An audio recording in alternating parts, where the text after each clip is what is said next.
Assalamualaikum warahmatullahi wabarakatuh. Pada video kali ini kita akan menyimak tentang eksplorasi konsep modul 1.4 budaya positif bagian 1. Saya Erni Aida, calon guru penggerak angkatan 7 SMP Negeri Dua Tuntang, Kabupaten Semarang. Tujuan pembelajaran kali ini adalah CGP dapat menjelaskan makna kontrol dari paparan teori kontrol Dr. William Glasser serta miskonsepsi yang terjadi di kehidupan sehari-hari, serta dapat menjelaskan perubahan paradigma stimulus respon kepada teori kontrol. CGP dapat menjelaskan makna disiplin positif dan mengamati penerapannya di lingkungannya serta kaitan teori kontrol dengan 3 motivasi perilaku manusia. Dan yang ketiga adalah CGP menjelaskan pentingnya memilih dan menentukan nilai-nilai kebijakan yang akan diyakini dan disepakati seluruh warga sekolah sehingga kelak tercipta sebuah budaya positif. Teori kontrol atau choice theory oleh Dr. William Glasser yang pertama, ilusi guru mengontrol murid. Maksudnya adalah guru tidak dapat memaksa murid. Semua perilaku memiliki tujuan. Yang kedua, ilusi bahwa semua penguatan positif efektif dan bermanfaat. Penguatan positif atau bujukan merupakan salah satu bentuk kontrol. Usaha mempengaruhi murid adalah kontrol. Yang ketiga, ilusi bahwa kritik dan membuat orang merasa bersalah dapat menguatkan karakter. Kritik atau rasa bersalah membawa identitas gagal. Murid merasa buruk tentang dirinya dan murid mengembangkan dialog negatif. Ilusi yang keempat, bahwa orang dewasa memiliki hak untuk memaksa. Namun memaksa ini tidak efektif untuk jangka panjang dan cenderung menimbulkan permusuhan. Menurut Stephen R. Covey, bila kita ingin membuat kemajuan perlahan sedikit-sedikit, ubahlah sikap atau perilaku Anda. Namun bila kita ingin memperbaiki cara-cara utama kita, maka kita perlu mengubah kerangka aturan kita. Ubahlah bagaimana Anda melihat dunia, bagaimana Anda berpikir tentang manusia, ubahlah paradigma Anda, skema pemahaman dan penjelasan aspek-aspek tertentu tentang realitas. Bagaimana seseorang bisa merubah dari paradigma stimulus respon kepada pendekatan teori kontrol? Di sini ada perbedaan yang dapat kita garis bawahi ya tentang stimulus respon dan teori kontrol. Yang pertama, realitas atau kebutuhan kita sama menurut stimulus respon. Pada teori kontrol, realitas atau kebutuhan kita berbeda. Semua orang melihat hal yang sama pada stimulus respon. Namun pada teori kontrol mempercayai bahwa setiap orang memiliki gambaran berbeda. Yang ketiga, kita mencoba mengubah orang agar berpandangan sama dengan kita menurut stimulus respon. Namun pada teori kontrol, kita berusaha mengubah pandangan orang lain tentang dunia. Yang selanjutnya adalah perilaku buruk dilihat sebagai suatu kesalahan. Ini pada stimulus respon, sedangkan pada teori kontrol semua perilaku memiliki tujuan.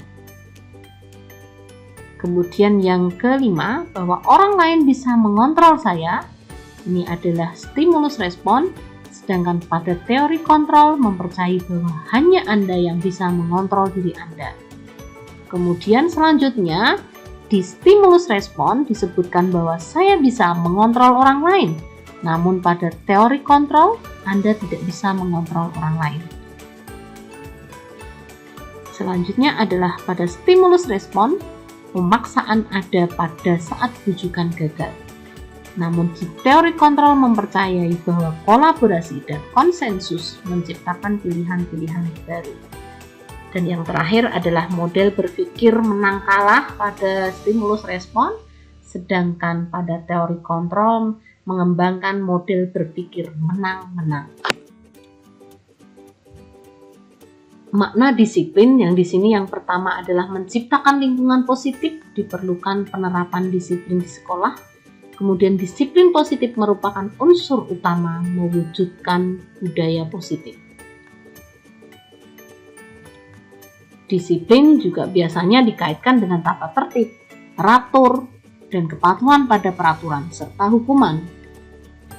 Disiplin positif tidak harus dengan hukuman. Hukuman adalah salah satu alternatif terakhir kalau perlu tidak digunakan sama sekali. Menurut Ki Hajar Dewantara, di sini disampaikan bahwa di mana ada kemerdekaan, disitulah harus ada disiplin yang kuat. Sesungguh pun disiplin itu bersifat self-discipline, yaitu kita sendiri yang mewajibkan kita dengan sekeras-kerasnya, tetapi itu sama saja, sebab jikalau kita tidak cakap melakukan self-discipline, wajiblah penguasa lain mendisiplinkan diri kita. Dan peraturan demikian itulah harus ada di dalam suasana yang merdeka.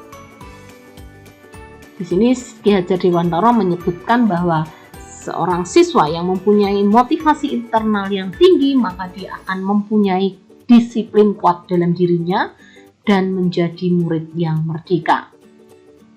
Definisi merdeka menurut Ki Hajar Dewantara yaitu mardika iku jarwonya, nora mung lepasing pangreh, nging uga kuat kuwasa amandiri priyangga. Merdeka itu artinya tidak hanya terlepas dari perintah, akan tetapi juga cakap buat memerintah diri sendiri. Nah, bagaimana pandangan Diane Gossen pada bukunya Restructuring School Discipline tahun 2001. Dia menyebutkan bahwa murid atau pengikut merdeka harus paham betul alasan mengikuti, sehingga akan menimbulkan sebuah motivasi intrinsik dari dalam diri murid. Disiplin membuat orang menggali potensi menuju sebuah tujuan, sesuatu yang dihargai dan bermakna, mengontrol diri dengan nilai-nilai yang dihargai. Orang yang disiplin bertanggung jawab dengan apa yang dilakukannya, karena tindakannya didasarkan nilai-nilai universal. Nah, sekarang kita akan bahas tentang nilai-nilai kebajikan. KHD dan Diane Gossen menyatakan bahwa disiplin merupakan bentuk kontrol diri, yaitu belajar untuk mengontrol diri agar dapat mencapai suatu tujuan mulia. Tujuan mulia mengacu pada nilai-nilai atau prinsip-prinsip mulia yang disebut sebagai kebijakan yang universal yang disepakati bersama. Salah satu contoh nilai-nilai kebijakan yang diyakini dan disepakati bersama adalah profil pelajar Pancasila. Apa saja nilai-nilai kebajikan profil pelajar Pancasila? Yang pertama, beriman, bertakwa kepada Tuhan Yang Maha Esa, dan berakhlak mulia. 2. Mandiri. 3. Bernalar kritis. 4. Berkebinekaan global. 5. Bergotong royong, dan 6. Kreatif. Demikian paparan dari bagian pertama eksplorasi konsep modul 1.4. Terima kasih atas perhatiannya. Sampai ketemu pada video-video yang lainnya. Semoga bermanfaat. Assalamualaikum warahmatullahi wabarakatuh.